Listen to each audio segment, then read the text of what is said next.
Welcome back to page 121. Today we're going to take a look at a magic item from the Dungeon Master's Guide. And it's a good magic item. The Rope of Entanglement. I am bringing this up because I generally will feature things on the channel that have to do with any of the games that I'm working on. And, if I come across it and I read up on the item, I think, oh, okay, well, maybe I'll include that as a video. The Rope of Entanglement. When I reread this, I thought, that's a really good magic item. How come I haven't given many of those out? It's probably been decades since I gave out a Rope of Entanglement. And I thought, So I went ahead and I gave out a Rope of Entanglement. One of my players in my current campaign, the Remnants of Sulm. And by the way, I have two videos that show our first play of that campaign when they're brand new first level characters. They're two videos from about 4 or 5 months ago. If you want to see the beginning of the Remnants of Sulm campaign, we just finished the 9th leg of it. We'll be doing the 10th next. We'll actually, as of the publishing of this video, will be around number 10. But anyway, Rope of Entanglement was one of the items that I was looking at, and I thought, well, when they get up a few more levels, they're around 4th or 5th right now. I thought, well, I'll take a look at a Rope of Entanglement, and I'll give one out, and I did. And I thought, it's a good magic item. I just don't remember why I haven't given them out. So I'll read it to you, and then I'll tell you what I remembered. Rope of Entanglement is exactly the same in appearance as any other magical rope. Upon a command, the rope will lash forward 20 feet or upwards 10 feet to entangle and tie fast up to 8 man-sized creatures. And you calculate 1 storm giant or fire giant, 2 frost or stone or hill giants, 3 ogres, 4 bugbears, 6 gnolls, 8 men, 10 elves, 12 dwarves, 16 gnomes or kobolds. It's a lot of things to entangle. It takes but a single segment to strike and another to entwine, and the command requires 1 segment also, while the whole takes 3 segments to perform. So the player just keeps it looped on their belt and can just throw it forward, yell the command word, and 3 segments later, whatever it threw it at is entangled. There's no saving throw, there's no dodging it. The rope cannot be broken by sheer strength. It must be hit by an edged weapon. The rope is AC -2 and takes 22 points to cut through. All hit points must be inflicted by the same creature, not the one entangled. Damage under 22 hit points will repair itself in 6 turns. If a rope of entanglement is severed, it is destroyed. Then we have a note here. Any magical rope which is broken or severed will immediately lose its special properties. So, unpacking a little bit of this, we see the rope has armor class -2 and 22 points to cut through it, and the same creature has to inflict it. So in theory, you could have 6 people swinging at this rope, and if one of them doesn't achieve 22 hit points of damage by themselves, you could have a ton of damage on the rope and still won't be caught. And damage under 22 points repairs itself in 6 turns. And the rope cannot be broken by strength, nor is there a way, short of free action, for anybody to just get free of the rope. Even if you teleported, which I probably would allow, depending on the nature of the teleport. If it was an innate power, you throw this rope around a creature that has a teleporter dimension door, yes, I would allow the dimension door teleport to take them. If it was somebody else, a wizard who had the components for whatever reason in his hand or was wearing a helm of teleportation, yes, I would allow them to teleport, but they would take the rope with them. They'd still be entangled. They'd still have to get free of it somehow, and there's no limit on how long you can be entangled. So in theory, you've teleported away, and now you're in a lot of trouble because nobody's there to free you, and etc.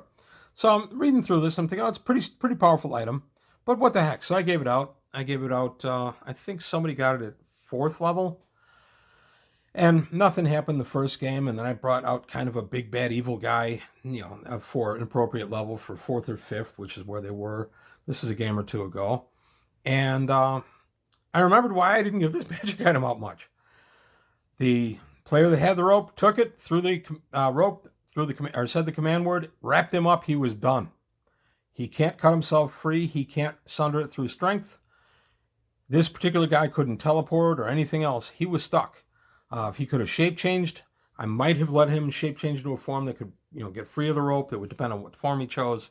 But by and large, this guy was done. And I went, that's why I stopped giving these things out. They're fight enders. You can have your big bad evil guy there, and he's all menacing and everything, but he gets taken out by this magic item that he can't break by strength, nor can he sunder it, even if he has a weapon in hand. So going back to the rope of entanglement, that's why I stopped giving it out. it was too much of a stopper. You could just there's a group of orcs coming into a room. I did not give the item out, but I was in a group that had one of these, and we were only about third level. And the DM had given one of the players a rope of entanglement. If we met a group of orcs, the first thing we did was throw the rope of entanglement. We'd wrap up the orcs and then go ahead and dispatch them once they were wrapped up. Now, like I said, I couldn't remember why I didn't give this item out.